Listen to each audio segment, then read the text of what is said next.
నమస్కారం అందరికీ. ఇప్పుడు మనం ఇంటర్మీడియట్ ఫస్ట్ ఇయర్ వాళ్ళకి సివిక్స్ సబ్జెక్ట్ చూస్తున్నాం కదా. సో ప్రీవియస్ వీడియోలో మనం యూనిట్ లెవెల్లో ఎస్ఏ ఆన్సర్ ఏదైతే ఇంపార్టెంట్ ఉన్నాయో అవి చూసాము. ఇప్పుడు మనం షార్ట్ ఆన్సర్స్లో ఇంపార్టెంట్ ఏవి ఉన్నాయో అవి చూద్దాము. What are the reasons for the decline of the significance of legislature?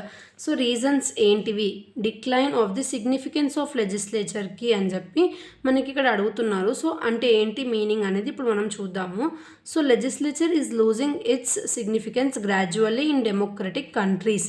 So ఏవైతే డెమోక్రటిక్ కంట్రీస్ ఉన్నాయో అక్కడ లెజిస్లేచర్ అతని సిగ్నిఫికెన్స్ అంటే ఇంపార్టెన్స్ అనేది తగ్గిపోతుందంట. ఎందుకు అనేది చూద్దాము. The following are the reasons for it. The executive acquired a lot of power for the socio-economic development.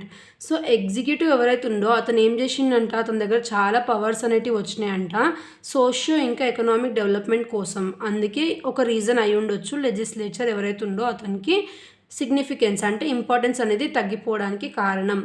Common legislatures many times do not have the capacity to understand the scientific and technical implications of law making. So ఎవరైతే common legislatures ఉన్నారో వాళ్ళకి capacity ఉండదు, అంటే thinking capacity అనేది ఉండదంట. Scientific ఇంకా technical ఏవైతే జరుగుతున్నాయో లా మేకింగ్లో అవిటిని అండర్స్టాండ్ చేసుకునే కెపాసిటీ ఉండకపోవడం వల్ల ఇంపార్టెన్స్ తగ్గిపోతుండొచ్చు. Next, chief executive is directly elected by the people in presidential form if could develop direct relationship with the people, lessening the importance of the legislature. So ఎవరైతే chief executive ఉన్నాడో అతను direct people ద్వారా elect అవ్వబడుతున్నారంట. In presidential form if could develop direct relationship with people, lessening the importance of legislature. So ఎవరైతే executive ఉన్నారో వాళ్ళు డైరెక్ట్గా people నుంచి ఎలెక్ట్ అవ్వబడుతున్నారు కాబట్టి లెజిస్లేచర్కి ఇంపార్టెన్స్ తగ్గిపోతుండొచ్చు అని చెప్పి చెప్తున్నారు. అది కూడా ఒక రీజన్ అయి ఉండొచ్చు అని. The legislature sometimes delegates its law-making power to the executive. కొన్నిసార్లు లెజిస్లేచర్ అతనికి ఏదైతే లా మేకింగ్ పవర్ ఉందో అది ఎగ్జిక్యూటివ్కి ఇస్తారంట, నువ్వు చెయ్యు అని చెప్పి.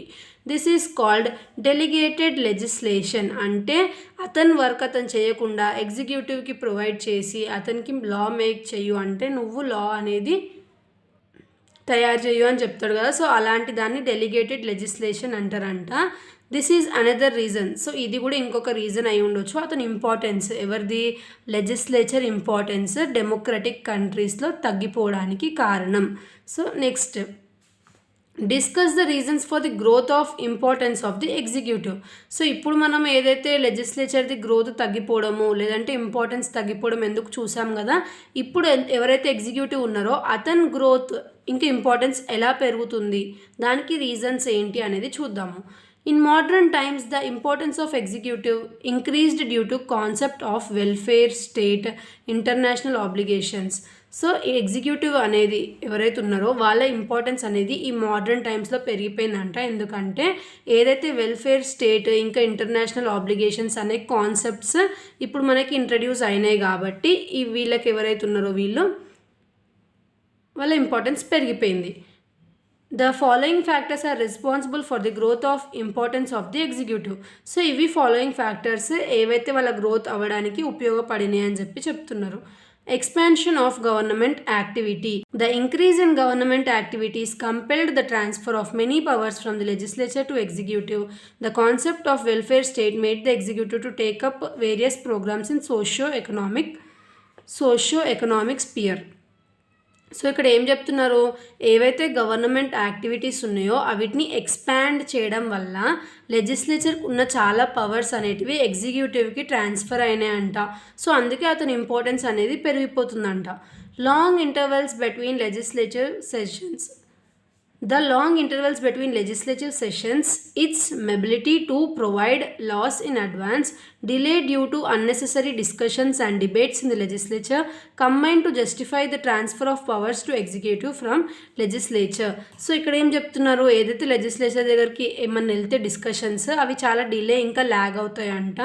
ఎగ్జిక్యూటివ్ దగ్గర అయితే తొందరగా డెసిషన్ అనేది పాస్ అవుతుంది కాబట్టి లెజిస్లేచర్కి ఇచ్చే ఆ కొన్ని డ్యూటీస్ కూడా ఎగ్జిక్యూటివ్కి ప్రొవైడ్ చేసేస్తున్నారంట. Leadership of the executive. In the parliamentary government the executive leads the legislature. So ఏదైతే పార్లమెంటరీ గవర్నమెంట్ ఉందో అందులో ఏమవుతుందంట, ఎగ్జిక్యూటివ్ అనేది లీడ్ చేస్తుందంట ఎవరి మీద, లెజిస్లేచర్ మీద. Economic planning. modern welfare states gives more importance to economic planning again which is the job of the executive. So ఏదైతే modern welfare states ఉన్నాయో అవి ఎకనామిక్ ప్లానింగ్కి చాలా ఇంపార్టెన్స్ ఇస్తాయంట. అది ఎవరు చూసుకుంటారంట? ఈ ఎగ్జిక్యూటివ్ డిపార్ట్మెంట్ వాళ్ళు చూసుకుంటారు.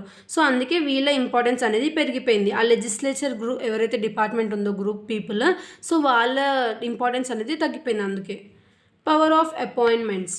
All major appointments are made by executive. So ఎవరైతే ఎగ్జిక్యూటివ్ ఉన్నారో అతని ద్వారానే అన్ని మేజర్ అపాయింట్మెంట్స్ అనేటివి జరుగుతాయంట.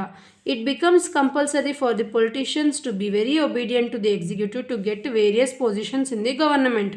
సో ఈ ఎవరైతే ఉన్నారో ఎగ్జిక్యూటివ్ అతనే అపాయింట్మెంట్స్ ఇస్తారు కాబట్టి చాలామంది పొలిటీషియన్స్ అతని దగ్గర చాలా వినయంగా నటిస్తారనమాట. సో దట్ వాళ్ళకి మంచి మంచి పొజిషన్స్ అనేటివి లభించాలి గవర్నమెంట్లో అని. సో ఇది కూడా ఒక ఇంపార్టెంట్ ఫ్యాక్టర్ అనమాట ఇతనికి ఇంపార్టెన్స్ ఇంక్రీజ్ అవ్వడంలో. War and emergencies. Executive becomes more powerful during war and emergencies. So ఎప్పుడైతే మన దగ్గర వార్ కానీ ఏదైనా ఎమర్జెన్సీస్ వస్తే ఎగ్జిక్యూటివ్ ఏదైతే పవర్ ఉంటుందో అది డబుల్ అవుతుంది అనమాట. సో ఇవి రీజన్స్.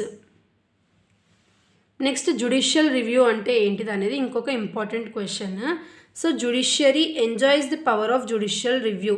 సో జ్యుడిషియరీ ఏం చేస్తుందంట? జ్యుడిషియల్ రివ్యూ పవర్ని ఎంజాయ్ చేస్తుందంట. It is the power of judiciary to declare the constitutional validity of the laws made by the legislature and decisions taken by the executive. So ఏదైతే it is the power of judiciary to declare the constitutional validity of the laws made by the legislature.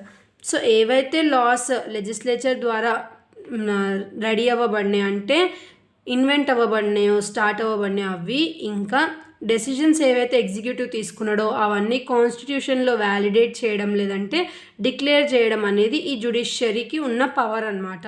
So judiciary can declare them as unconstitutional if they are against the constitution. So ఈ legislature ఇంకా executive ఏవైతే decisions pass చేసినారో అవి గనక ఈ జ్యుడిషియరీకి అన్కాన్స్టిట్యూషనల్గా అనిపిస్తే అది ఏం చేయొచ్చు? అన్కాన్స్టిట్యూషనల్ అని చెప్పి డిక్లేర్ చేయొచ్చు. దానికి ఆ పవర్ ఉంది. The power of judicial review first originated in US in 19th century. So ఈ జుడిషియల్ రివ్యూ అనే ఫస్ట్ పవర్ ఎక్కడ స్టార్ట్ అయిందంట? యుఎస్లో స్టార్ట్ అయిందంట 19th centuryలో. Judicial review is based on the theory of separation of powers. So judicial review అంటే ఏంటంట? దేని మీద డిపెండ్ అయి ఉందంట? Theory of separation of powers మీద డిపెండ్ అయి ఉంటుందంట. Constitutional amendments made by the legislature are also reviewed by the judiciary. So ఏవైతే కాన్స్టిట్యూషనల్ అమెండ్మెంట్స్ అంటే చేంజెస్ జరుగుతాయో కాన్స్టిట్యూషన్లో ఎవరి ద్వారా? లెజిస్లేచర్ ద్వారా. అవి కూడా మనకి ఈ జుడిషియరీయే ఏం చేస్తుందంట? రివ్యూ చేస్తుందంట. సో దాన్నే జుడిషియల్ రివ్యూ అని అంటాము. Next, write a brief note on rule of law. So rule of law అంటే ఏంటిది కొంచెం బ్రీఫ్గా రాయమని చెప్తున్నారు మనకి. All the democratic governments follows rule of law. So rule of law ఏదైతే ఉందో అది అన్ని డెమోక్రటిక్ గవర్నమెంట్స్ ఫాలో అవుతాయంట. రూల్ ఆఫ్ లా అంటే ఏంటి? Equality before law. So law ముందు అందరూ ఒకటే అని చెప్పడమే rule of law. Law are applicable to all and every one comes under the control of law are the main principles of rule of law. So అందరికీ applicable ఏవైతే laws ఉంటాయో అవి ఇంకా అందరూ ఒకటే లా కింద. Government functions in accordance with the law. So government ఏం చేసినా సరే, ఎలాంటి ఇంప్రూవ్మెంట్ చేసినా సరే లేదంటే డెవలప్మెంట్స్ చేసినా సరే అవన్నీ కూడా లా ప్రకారమే ఉండాలి. లా ప్రకారం లేకపోతే అవన్నీ ఇల్లీగల్ అవుతాయి. No one is over and above the law. So law ముందు ఎవరు ఎక్కువ కాదు తక్కువ కాదు అని చెప్పి చెప్తున్నారు. Rule of law means same laws are applicable to the common man and the government officials. So rule of law అంటే ఏంటి? ఏవైతే లాస్ ఉన్నాయో అవన్నీ కామన్ మ్యాన్ నుంచి గవర్నమెంట్ అఫీషియల్ వరకు అందరికీ ఒకే లా అనేది అప్లికబుల్గా ఉంటుందంట. No person can be arrested except for the violation of law. So ఒక్కసారి లా అనేది అతను దాటితే అంటే ఇల్లీగల్ వర్క్ చేస్తే తప్ప అతన్ని అరెస్ట్ చేసే వీలు లేదనమాట. సో లా ప్రకారం అతను ఏదైనా ఇల్లీగల్గా చేస్తేనే ఆ పర్సన్ని అరెస్ట్ చేయొచ్చు. లేదు అతను నార్మల్గా ఏదైనా చేస్తే అతన్ని అరెస్ట్ చేసే రైట్ ఎవరికి ఉండదు. This concept was proposed by A V Dicey in his book introduction to the study of law of the constitution. So ఈ రూల్ ఆఫ్ లా కాన్సెప్ట్ ఎవరు చేసిండ్రంట? ఏవి డిసే అతని బుక్లో. ఏం బుక్ అది? Introduction to the study of the law of the constitution అనే బుక్లో ఈ రూల్ ఆఫ్ లా అనే కాన్సెప్ట్ గురించి ఏవి డిసే రాసినాడంట. సో ఇది మనకి రూల్ ఆఫ్ లా. నెక్స్ట్ వీడియోలో మనం ఈ యూనిట్ లెవెల్లో వెరీ షార్ట్ ఆన్సర్స్లో ఇంపార్టెంట్ క్వశ్చన్స్ ఏమున్నాయో అవి చూద్దాము. Thanks for watching.